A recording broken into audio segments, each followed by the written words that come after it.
Assalamualaikum warahmatullahi wabarakatuh. Alhamdulillahirabbil alamin. Allahumma sholli ala sayidina Muhammad wa ala ali sayidina Muhammad. Apa kabar teman-teman semua? Semoga sehat selalu dan diberikan kelancaran di dalam melaksanakan setiap aktivitasnya. Tetap semangat ya buat teman-teman yang saat ini sedang persiapan untuk tes SKB yang hari ini mungkin yang sesi 2-3-nya atau yang besok dan seterusnya. Mudah-mudahan persiapannya diberikan kelancaran dan di pelaksanaannya pun demikian sama ya, lancar dan hasilnya sesuai dengan yang diharapkan. Baik teman-teman, pada video kali ini kita akan coba membahas beberapa soal ya. Beberapa soal SKB pedagogik. Di sini saya akan coba bahas soal-soal yang berkaitan dengan butir soal, kemudian jenis tes, KKM, jenis materi, dan juga kesulitan peserta didik ya, atau kesulitan belajar peserta didik. Ada sekitar 10 di sini, ada sekitar 10 soal pedagogik. Mudah-mudahan bisa membantu teman-teman di dalam memahami materi-materi FR tes SKB pedagogik. Baik, kita langsung saja ke soal yang pertama. Ini soal tentang butir soal ya.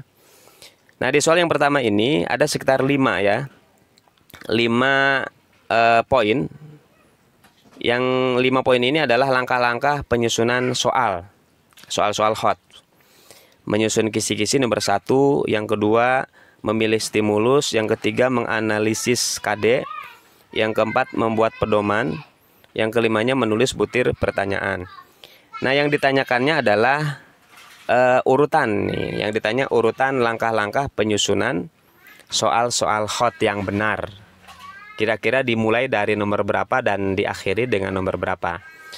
Kita cek di sini untuk mempermudah untuk menyusun soal ya. Menyusun soal, kita lihat dulu yang terakhir itu apa ya. Yang terakhir dilihat dari pilihan A, B, C, D, E-nya.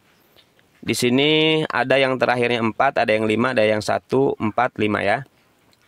Nah, antara 4 dan 5 misalnya nih. Kalau yang nomor 1 ini jelas salah ya. Yang terakhirnya 1, menyusun kisi-kisi itu udah jelas salah. Untuk yang 4 dan 5 coba. Kira-kira membuat pedoman dulu, menentukan kunci jawaban dulu, atau menulis butir. Nah, jelas. Jadi yang duluan itu adalah menulis butir pertanyaan dulu. Baru setelahnya adalah menentukan atau membuat pedoman atau menentukan kunci jawaban. Karena nggak mungkin nentuin kunci jawaban sementara butir soalnya belum dibuat. Jadi 4 dan 5 itu berarti yang terakhir apa? 4 ya. Yang terakhir adalah poin 4. Kita lihat di sini berarti, nah untuk yang selain 4 itu kita langsung coret saja ya, berarti salah.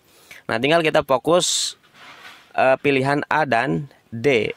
Nah, untuk pilihan A dan D ini juga di urutan pertamanya berbeda antara 1 dan 3. Kita cek saja di sini. Yang A ini urutan pertamanya adalah menyusun kisi-kisi. Sementara yang D urutan pertamanya adalah 3, menganalisis KD.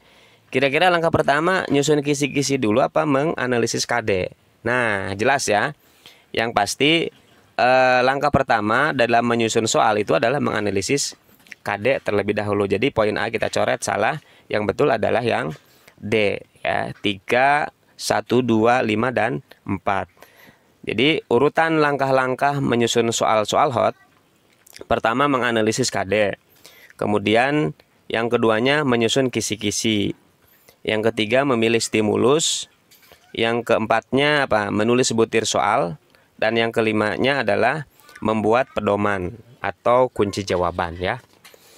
Itu soal yang pertama ya teman-teman, kaitannya dengan butir soal. Kita ke soal yang kedua, ini masih tentang butir soal. Ini juga kita disajikan ada 6 poin pilihan.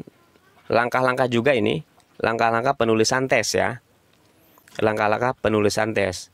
Ini yang ditanyakan adalah sama seperti soal yang pertama, yaitu urutan yang betul yang mana. Apakah memang sesuai dengan urutan yang di sini 1, 2, 3, 4, 5, 6, atau memang urutannya seperti apa.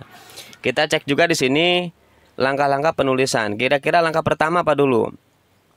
Apakah nyusun kisi-kisi, penulisan butir soal, menentukan tujuan, menentukan jenis, merakit soal, atau pemantapan butir soal? Untuk pilihannya A sampai E, di sini ada urutan 1, 2, dan 3 ya. Kita cek aja antara 1, 2, dan 3 ini kira-kira duluan yang mana. Nyusun kisi-kisi dulu, nulis butir soal dulu, atau menentukan tujuan. Jelas. Jadi untuk penyusunan penulisan tes ataupun soal sesuai dengan urutan di sini, langkah pertamanya adalah harus menentukan tujuan dulu ya teman-teman. Jadi untuk A dan B jelas salah, karena urutan pertamanya adalah menentukan tujuan. Nah, C, D, E berarti antara pilihan C, D, dan juga E. Nah, kita cek aja di sini urutan kedua ini semuanya sama, jadi 4. Setelah menentukan tujuan, langkah keduanya adalah menentukan jenis dan bentuk tes. Langkah yang ketiganya antara 1 dan 2. Nyusun kisi-kisi dulu apa nulis butir soal? Jelas. Sebelum nulis butir soal kan kisi-kisi dulu ya. Jadi 3, 4, 1 berarti. Berarti yang E kita coret. Nah, tinggal 2 pilihan. Yang beda di akhir, kita langsung cek aja di akhir. 5 antara 5 dan 6-nya. Merakit soal dulu apa pemantapan? Nah, ini urutan yang betul adalah yang terakhir ya nih ya. Yang terakhirnya adalah merakit soal menjadi tes.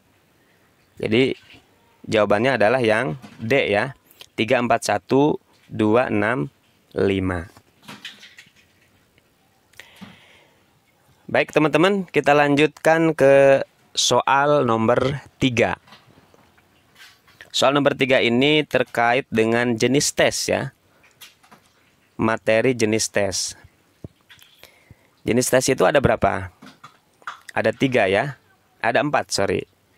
Ada tes formatif, sumatif, diagnostik, dan selektif ya. Baik. Kita disajikan ada 5 poin di soal nomor 3 ini. Pembuatan soalnya lebih sulit, kemudian mengukur satu kompetensi dasar tatap muka, perlu ada kisi-kisi, mencakup semua KD, diutamakan untuk melacak kesulitan belajar. Nah, di sini pertanyaannya adalah pernyataan yang tepat tentang tes yang digunakan dalam pembelajaran sesuai dengan urutan 1 sampai 5. Kira-kira yang sesuai yang mana antara jenis tes dengan poin-poinnya ya, antara jenis tes dengan poin-poinnya. Kita cek yang pertama. Yang A, tes diagnostik. Tes diagnostik itu adalah tes yang dilakukan untuk apa? Untuk mengetahui tingkat kesulitan peserta didik. Nah, kalau di antara 1 sampai 5 ini yang jelas sesuai itu adalah yang 5 ya. Kesulitan belajar. Sementara 1 dan 4-nya ini enggak sesuai ya. Termasuk 4 misalnya mencakup semua KD enggak ya. Karena untuk mengukur kesulitan itu tidak mesti mencakup semua KD. Jadi untuk yang A jelas salah. Kemudian yang B, tes formatif. Tes formatif itu kayak ulangan harian berarti ya. Kita cek di sini ada poin 5-nya nih. Poin 5 itu kan punya dia ada di diagnostik ya. Ini jelas salah. Sekarang yang C, tes sumatif. Tes sumatif itu tes apa? Tes untuk mengetahui tingkat keberhasilan, tingkat kemajuan ya. 1. Pembuatan soalnya lebih sulit dan lama. Oke, betul ya. 3. Perlu ada kisi-kisi, betul juga. Dan 4, mencakup semua KD, betul. Misalnya UTS. UTS kan yang diujikannya itu terdiri dari beberapa KD. Kemudian UAS juga sama, ada banyak KD yang diujikan. UN juga sama dan seterusnya. Jadi tes sumatif 1, 3, 4 ya, sesuai ya. Sementara yang D dan E-nya kita langsung coret saja. Baik teman-teman, kita lanjutkan ke soal nomor 4. Oh ini ya, ini ada keterangannya dulu. Ada penjelasan tadi formatif, sumatif, diagnostik, dan selektif ya. Ini jenis-jenis tes. Kita lanjutkan ke soal nomor 4. Jika indikator memiliki kriteria kompleksitas rendah, daya dukung sedang, dan indeks peserta didik rendah, maka nilai KKM untuk indikator tersebut adalah. Ini soal berkaitan dengan KKM ya teman-teman, atau kriteria ketuntasan minimal. Ini harus ngitung nih ya, ini harus ngitung. Nah ini berarti kalau tidak muncul angka di masing-masing kriterianya, ketiga kriterianya, berarti ini penentuannya menggunakan poin. Ya, menggunakan poin. Jadi kan ada 3 kriteria yang harus diperhatikan di dalam menentukan KKM. Apa saja? Ada kompleksitas. Kompleksitas itu adalah tingkat kerumitan, kedalaman atau kesulitan dari materi atau KD ya.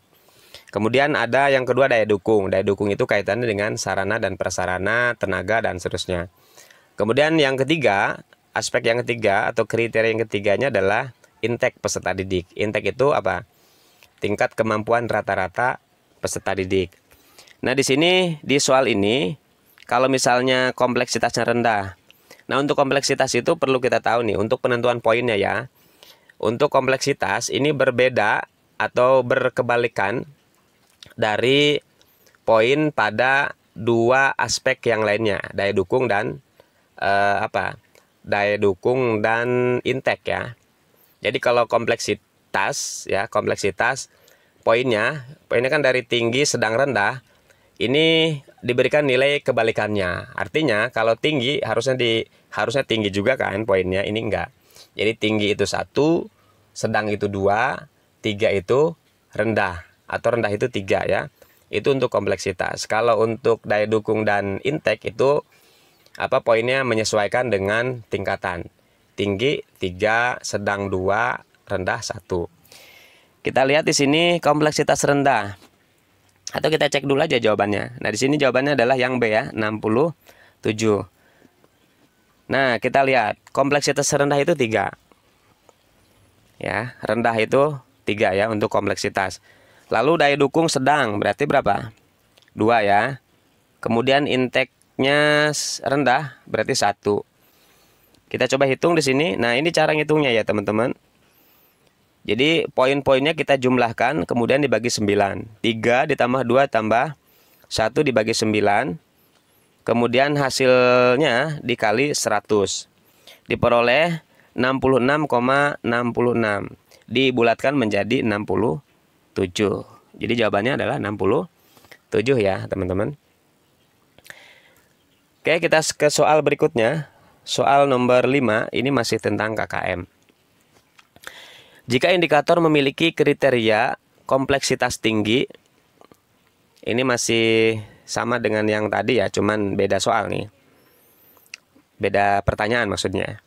Kompleksitas tinggi, daya dukung tinggi, dan indeks peserta didik tinggi. Maka nilai KKM indikator tersebut adalah, kita langsung lihat jawabannya di sini adalah yang B ya, 78.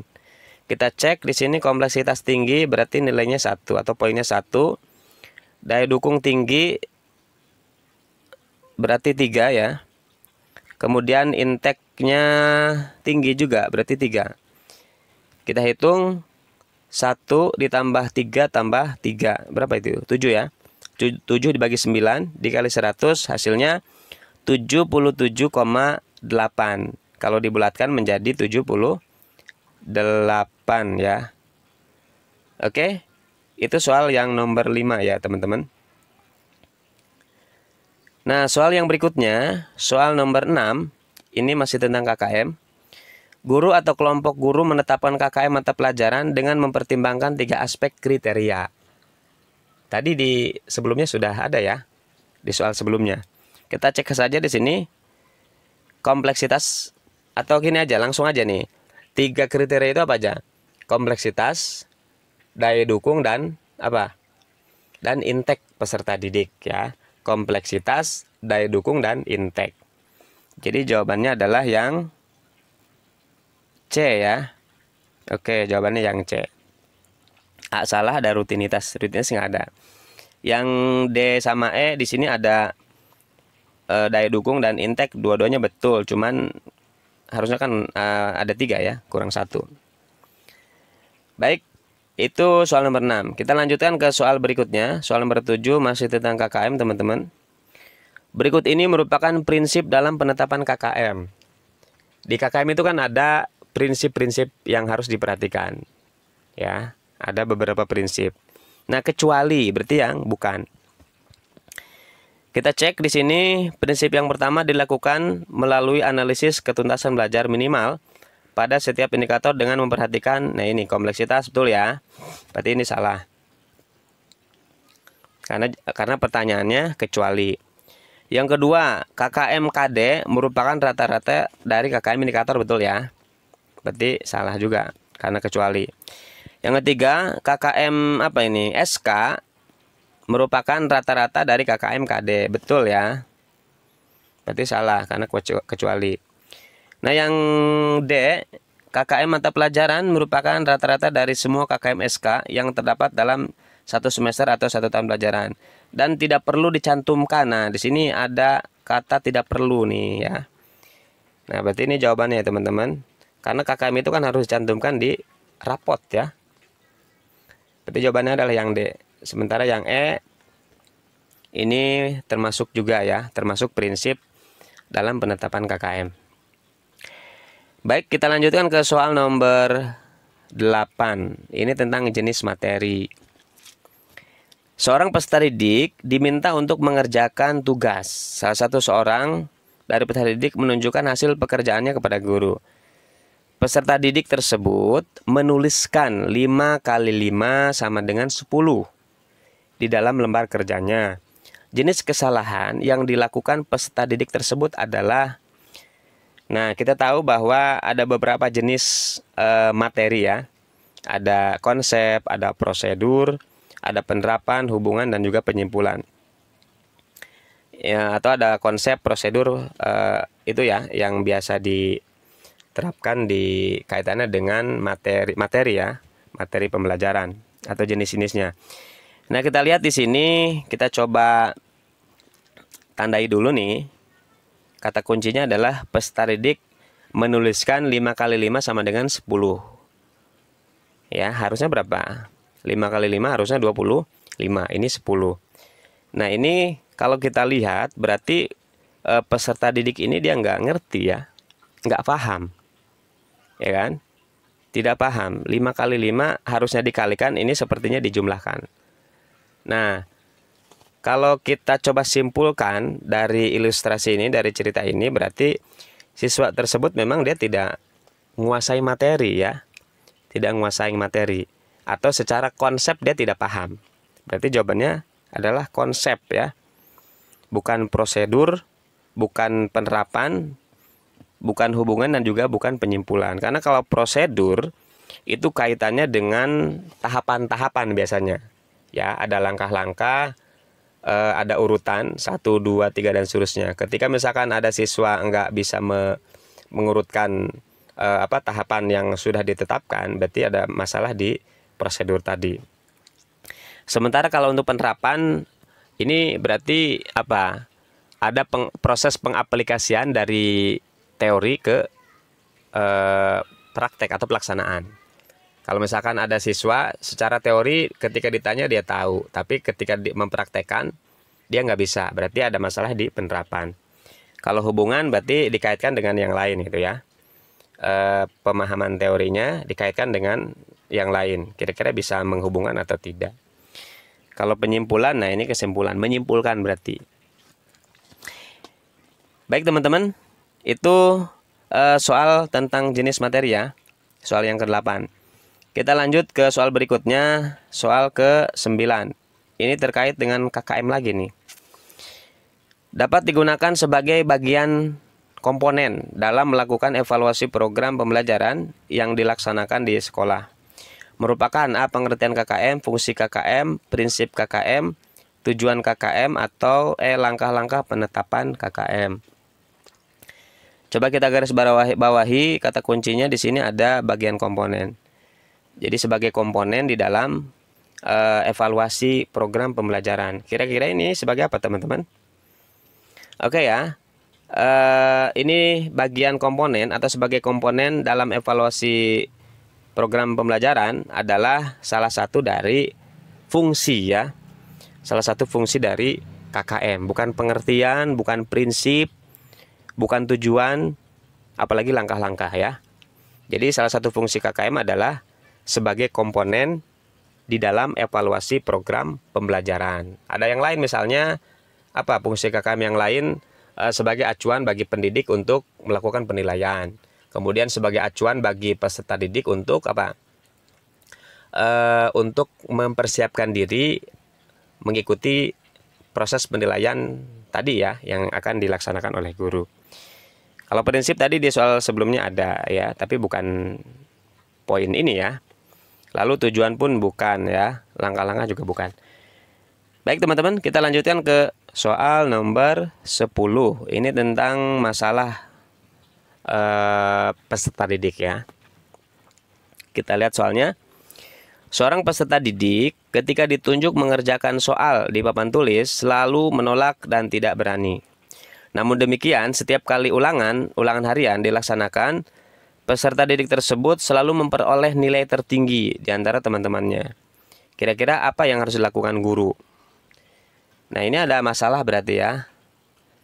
Ketika diminta maju, siswa ini nggak mau atau menolak ya. Sementara padahal kalau di ulangan nilainya bagus. Kita garis bawahi dulu, kata kuncinya adalah nah ini, selalu menolak dan tidak berani. Kalau tidak berani itu apa? Sama dengan apa?